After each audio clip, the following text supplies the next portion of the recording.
किसान भाइयों, बदलते मौसम के साथ आपकी गेहूं की फसल पर कीटों का प्रकोप भी बढ़ सकता है। इसके लिए आप अपनी फसल की निरंतर निगरानी करें, क्योंकि तापमान में बढ़ोतरी के साथ कीटों का हमला भी बढ़ जाता है। मौसम परिवर्तन के कारण फसल में इल्लियों का प्रकोप बढ़ता जा रहा है। ये इल्लियां दिन पर दिन फसल को खा जाती हैं। हैरानी की बात ये है कि पहले गेहूं की फसल में इल्लियों का इतना आक्रमण कभी भी नहीं देखा गया है, लेकिन अब इल्लियों का आक्रमण ज्यादा हो गया है। आइए जानते हैं ये कौन कौन सी इल्लियां हैं और ये किस प्रकार से आपकी गेहूं की फसल को नुकसान पहुंचाती हैं। तंबाकू सूंडी।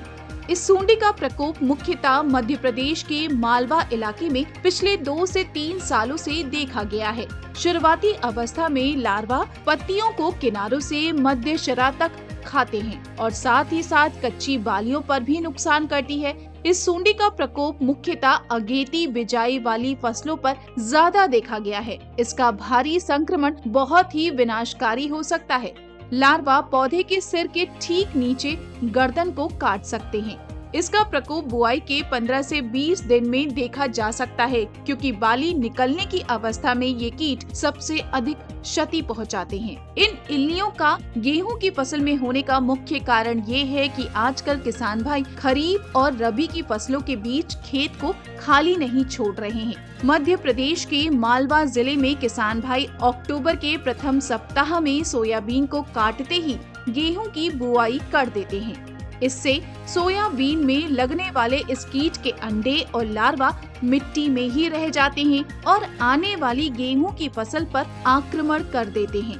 गेहूं का तना छेदक। तना छेदक की मुख्यतः मादा पत्तों पर अंडे देती है। जो अंडे से छोटे कीट निकलते हैं वो गेहूं के पौधे के तने में छेद करके पौधे के तने में घुस जाते हैं और अंदर ही अंदर तने को खोखला कर देते हैं, जिसकी वजह से पौधे के पत्ते सूख जाते हैं और पौधे मर जाते हैं। सैनिक कीट। सैनिक कीट के मादा सामान्य तौर पर मिट्टी में पाई जाती है, जो पत्ते के निचली सतह तथा मिट्टी में अंडे देती है। एक मादा एक बार में लगभग 2000 अंडे देती है और इन अंडों से 1 सप्ताह के अंदर छोटे छोटे कीट बाहर निकल आते हैं और फसल को नुकसान पहुंचाते हैं। पत्तों को भी खाते हैं, साथ ही साथ दानों को भी खाते हैं। कई बार ये कीट छोटे पौधों को जड़ के पास से काट देते हैं, जिससे पौधा जमीन पर गिर जाता है। फली छेदक।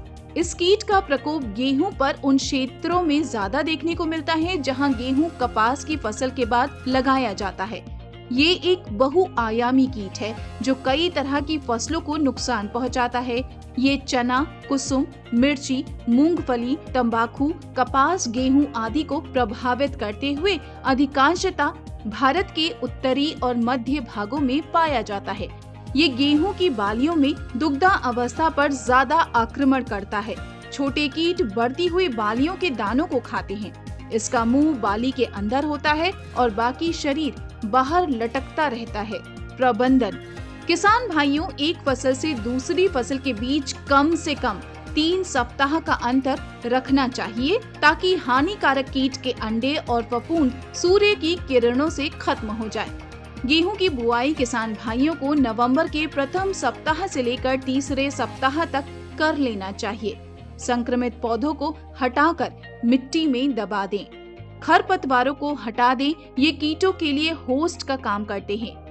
धान गेहूं फसल चक्र लेने वाले किसान गेहूं की बुआई से पहले धान की पराली को हटा दें। अगेती बिजाई की फसलों में इन कीटों का आक्रमण ज्यादा रहता है। अगेती बुआई करने से बचें। फसल चक्र का पालन करें। सामान्यतः गेहूं की फसल में इन सभी इल्लियों का प्रकोप नियमित रूप से नहीं देखा गया है, इसलिए आवश्यकता अनुसार अधिक प्रकोप की स्थिति में जैविक नियंत्रण के लिए 1 किलो ब्यूवेरिया बासियाना या फिर रासायनिक नियंत्रण के लिए इमामेक्टिन बेंजोएट 5% SC 100 ग्राम प्रति एकड़ या क्लोरेंट्रानिलप्रोल 60 ग्राम या फ्लूबेंटामाइड 20% WG 100 ग्राम या इंडोस्कॉर्ब 125 मिलीलीटर प्रति एकड़ 150 से 200 लीटर पानी में मिलाकर स्प्रे करें। किसान भाइयों, अगर आपको कोई भी कृषि समस्या संबंधित सलाह हेतु एक कृषि विशेषज्ञ से जुड़ना हो तो आप हमारी उपज ऐप के माध्यम से उपज डॉक्टर से सलाह ले सकते हैं। वीडियो डिस्क्रिप्शन में दिए गए लिंक के माध्यम से आप हमारी उपज ऐप को डाउनलोड कर सकते हैं। अधिक जानकारी के लिए किसान भाई हमारे कृषि सलाहकार नंबर 9999617999 पर कॉल करें। किसान भाइयों, आपको गेहूं में लगने वाली इल्लियों से बचाव की ये जानकारी कैसी लगी, हमें कमेंट सेक्शन में जरूर बताएं। साथ ही अपने साथी किसान भाइयों के साथ साझा करें और हमारे YouTube चैनल को सब्सक्राइब करना ना भूलें। साथ ही रिंग बेल आइकन को जरूर दबाएं।